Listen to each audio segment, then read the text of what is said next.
Chicago's preparation for their second clash with the Green Bay Packers took a dramatic turn on Tuesday, and this time, it's the kind of break fans have been craving. Two major defensive pieces, players who haven't been on the field together in weeks, finally showed signs of life at practice. And the timing could not be better. Ahead of the upcoming rivalry matchup, the Bears received encouraging updates on T.J. Edwards and Noah Sewell, a development that could reshape their defensive ceiling heading into the most important stretch of December football.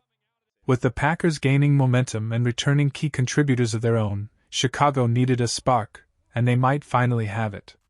Although the team will not release their official injury report until later in the week, Tuesday's session delivered some long-awaited hope. Both Edwards and Sewell were limited participants, marking the first meaningful progress toward a return in quite some time. Limited might not sound dramatic, but for two linebackers who carry this much impact, it's massive. For weeks, the Bears have relied on the next man up mentality, and while the replacements have been admirable, the difference in experience and athleticism has been clear. Chicago's depth held the line, but the defense has missed its rhythm, its leadership, and its physicality, traits Edwards and Sewell bring instantly. The coaching staff kept things close to the chest earlier in the day, hinting at potential role adjustments, but refusing to declare anything concrete. But when reporters noted both players working through drills later in practice, optimism surged. You could feel it. The Bears' defensive heartbeat suddenly felt a little stronger. For Edwards, the journey back has been especially challenging. He has fought through multiple injuries this season, from a hand surgery to recurring hamstring issues, and each setback has been a painful blow for Chicago's defensive plans. But when Edwards plays, he changes games. His instincts, tackling range, communication, and sheer intensity anchor the defense. Just last season, before injury struck, Edwards stacked up numbers that rivaled any top-tier linebacker in football. A tackling machine with over 120-plus tackles the previous year, plus interceptions, sacks, and forced turnovers, he became a foundational piece in Chicago's defensive rebuild. And now, with the Packers relying heavily on their power run game, Chicago needs Edwards more than ever. Noah Sewell, meanwhile, was quietly becoming a reliable contributor before his injury.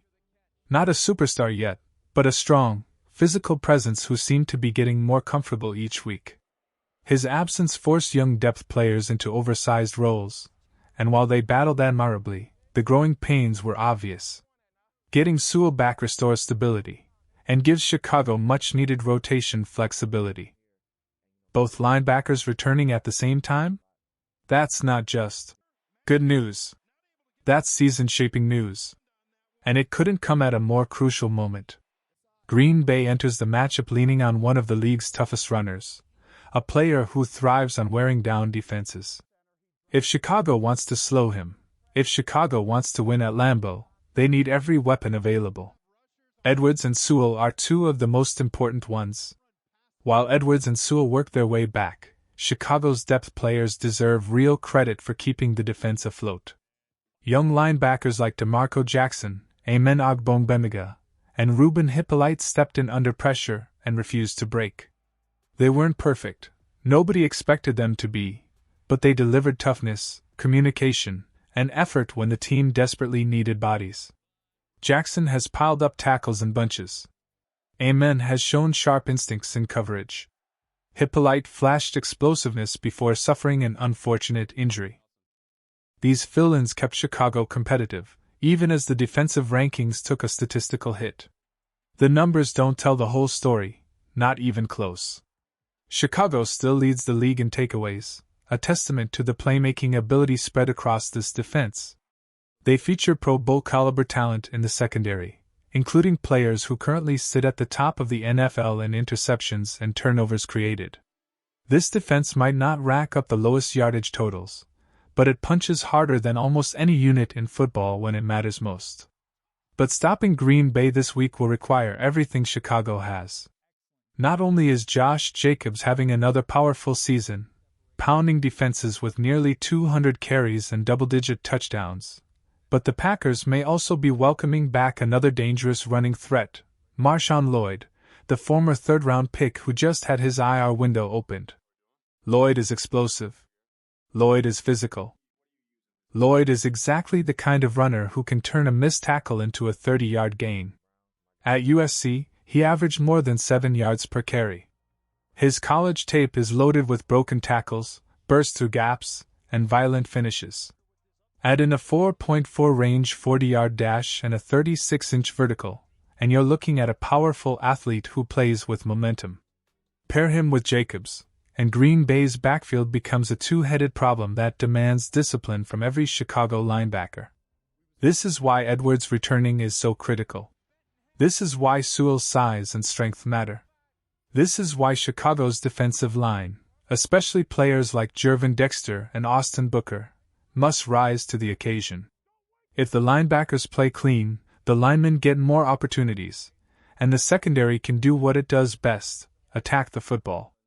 This matchup has all the ingredients of a heavyweight fight, and Chicago finally has the horses to throw punches of their own.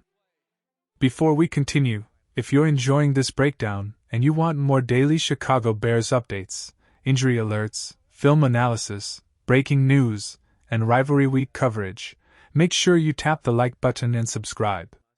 It takes 1 second, but it helps this channel reach more fans and lets us bring you faster, deeper Bears content every single day. Alright, let's get back into it. While all eyes are on this week, the NFL dropped another bombshell that sent shockwaves through Chicago, and it's the kind of announcement that tells you everything about how the league views this team right now.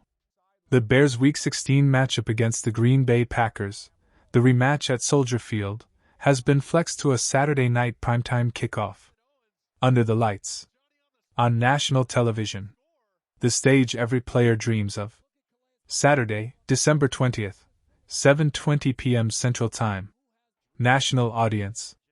A rivalry game under the brightest possible spotlight. This isn't just a schedule shift, it's a message. A loud one. The NFL doesn't flex teams into primetime unless they believe in the product. And the Bears have earned that belief. Their rise in the NFC standings, their improved defense, their consistent playmaking, and their overall momentum have turned them into one of the most talked about teams in football. Chicago is no longer the team playing for next year. They're playing for something real, right now. The rivalry with Green Bay is already one of the most historic in sports. But with playoff implications attached and both teams trending upward, the anticipation for that primetime showdown is already building. Soldier Field will be rocking. The city will be shaking. And the players will feel the pressure, the energy, and the responsibility. Chicago has climbed to the top of the NFC North because they earned it. They've fought through injuries. They've overcome slow starts. They've made key plays in key moments. And they've shown the league that this new era of Bears football is no joke. Getting Edwards back strengthens leadership. Getting Sewell back builds depth. Stopping Jacobs and potentially Lloyd will test discipline. Beating the Packers, twice, would define the season. December football isn't supposed to be easy. It's supposed to be earned. And right now, Chicago is earning every ounce of respect they're getting. As the team prepares for the rivalry matchup at Lambeau this week and the primetime rematch at home in Week 16, fans should feel something they've been waiting years to feel: confidence. Real, justified confidence. This Bears team is tough. This Bears team is united. And this Bears team is getting healthy at exactly the right moment. So buckle up. The next few weeks aren't just football games, they're statements. And Chicago is ready to make theirs loud.